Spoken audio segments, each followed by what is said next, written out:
Bismillahirrahmanirrahim. Assalamualaikum warahmatullahi wabarakatuh. Hari ini kita akan bahas tentang makromolekul. Setelah kalian pelajari tentang polimer, kita akan masuk ke makromolekul, yaitu molekul yang besar. Ya, makro itu kan artinya besar. Kenapa sih kita harus mempelajari makromolekul ini? Karena makromolekul ini adalah zat-zat yang akan banyak kalian temui. Sebenarnya dari kalian kecil itu kalian sudah sering mendengar tentang makromolekul. Ya. Sekarang kita akan pelajari secara tinjauan biokimia nih. Apa aja sih makromolekul itu, lalu bagaimana zat-zat ini akan bermanfaat atau justru membahayakan diri kita.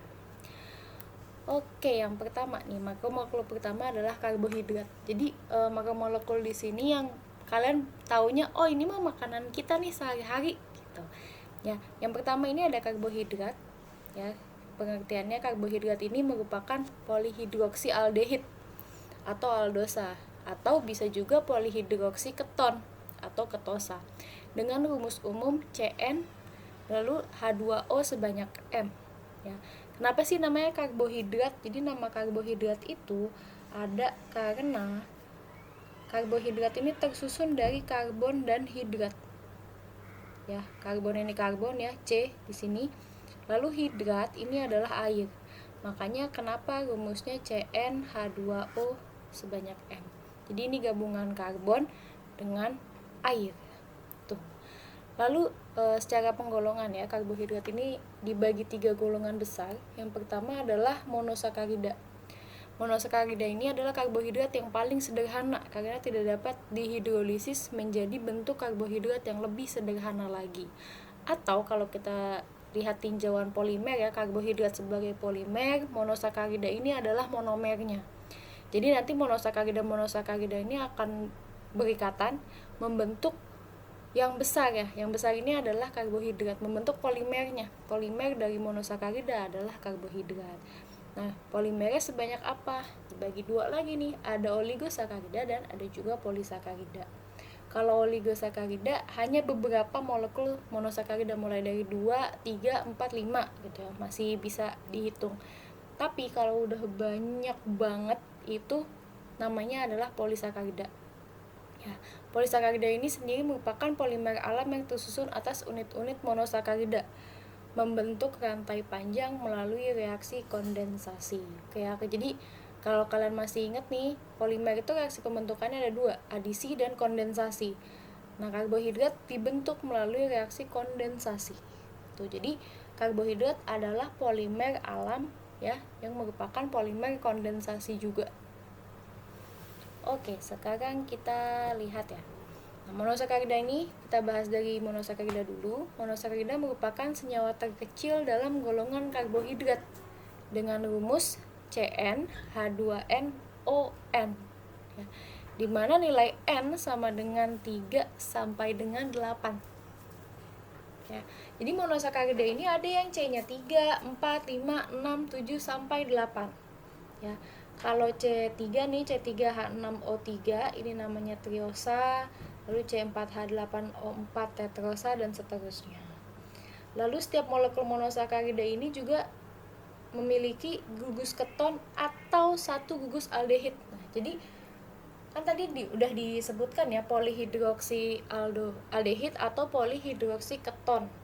Nah, makanya dalam molekul monosakarida ini ya, ada yang gugusnya adalah keton, ada yang gugusnya adalah aldehid. Kalau gugus aldehid itu selalu ada di C pertama, tapi kalau di keton ya, kalau gugusnya keton selalu berada di atom C kedua. Kita lihat di sini ya perbedaannya gula aldosa dan ketosa. Ya, jadi kalau gugusnya adalah aldehid namanya gula aldosa, tapi kalau gugusnya adalah keton itu adalah disebutnya ketosa. Ya, ini kalian lihat nih, kalau aldosa nih misalnya kan glukosa memiliki gugus aldehid pada salah satu ujungnya. Ini gugus aldehidnya. Ya. COH ya, aldehid pasti di ujung kalau aldehid. Tapi kalau ketosa ini ada gugus ketonnya. Nah, ini nih ketonnya, ada karbonil di sini. Ya, ini RCO R aksen, ini RCOH. bisa seperti itu ya. Jadi ini bedanya, jadi monosakarida ada dua macam, ada yang aldosa dan ada yang ketosa. Nah di sini nih kenapa sih kemarin kita harus mempelajari tentang aldehid dan keton, karena kita akan mempelajari tentang karbohidrat. Kita pelajari dulu nih sifat-sifatnya kan, berarti bagaimana nanti reaksi aldehid, bagaimana reaksi keton. Ini juga nanti berlaku ketika kita melakukan uji ya, uji monosakarida, uji karbohidrat, nanti ada macam-macam. Oke, selanjutnya di monosakarida juga ada notasi D dan L. Ini dilihat dari apa? Ini dilihat dari strukturnya ya. Kita lihat di gugus terakhir. Jadi kalau notasi D dan L ya, nanti ini kalau kalian lihat nih, misalnya ada glukosa tapi ada D di depannya. Selama ini kalian tahu oh cuman glukosa, fruktosa, galaktosa gitu ya. Nah, ternyata di sini ada D-glukosa, ada L-glukosa. Nah, D dan L ini ya menunjukkan isomer optis ya, menunjukkan optis aktifnya. Ya. Kalau D itu dextro, ini berarti kanan, sedangkan L ini levo. Ya, D-nya ini dextro. Kalau L di sini etalah levo.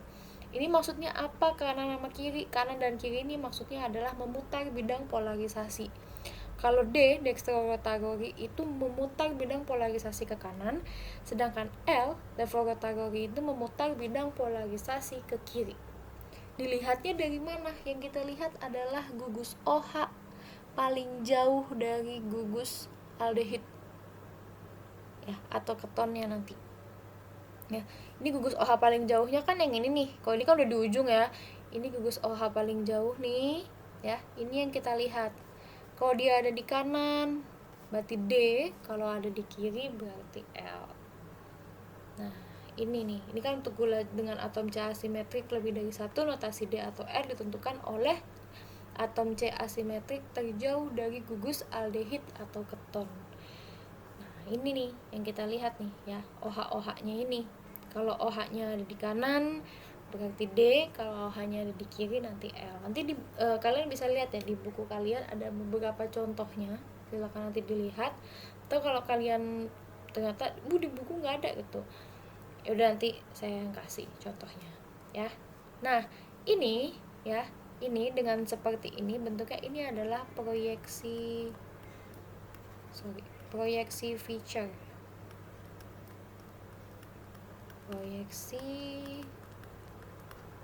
Fischer. Ya, jadi nanti untuk bentuk monosakarida itu ada dua macam ya, ada proyeksi Fischer sama ada Haworth, nanti kita lihat. Nah, kalau Fischer ini yang seperti ini, yang kayak tulang ikan. Ya, kalian ingat aja yang kayak tulang ikan. Nah, di proyeksi Fischer ini untuk notasinya ada D dan L. Jadi kalau D dan L itu harus diproyeksi Fischer, harus yang seperti ini bentuknya. Kalau misalnya nanti kita lihat ya, ini kan penampilan dalam bentuk gambar proyeksi Fischer, ini seperti ini yang kayak tulang ikan. Nanti ada juga dalam struktur sikliknya ya, ini namanya adalah rumus Haworth. Nah ini nih seru, ini belajar monosakarida tuh banyak namanya ya. Jadi kalau tadi proyeksi Fischer itu terbuka, rantainya terbuka. Nah ini sekarang rantainya siklik atau nyatu nih, ini namanya rumus Haworth. Nah kalau rumus Haworth ini ada alfa dan beta ya. Kalau alfa nih OH-nya ke bawah, OH yang ini. Kalau beta OH-nya ke atas. Nah, nanti nih kalian bisa lihat ya, ini untuk kalian tahu aja ya, ini namanya rumus Haworth. Kalau tadi yang kayak tulang ikan namanya proyeksi Fischer ya. Ini nanti kalian biar tahu, jadi nggak perlu pusing-pusing banget lah, ini asal tahu aja kalian ya.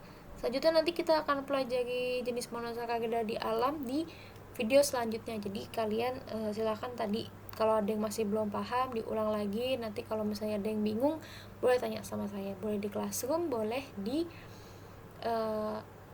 langsung japri saya langsung ya. Oke, ini saya lanjutkan di video selanjutnya. Assalamualaikum warahmatullahi wabarakatuh.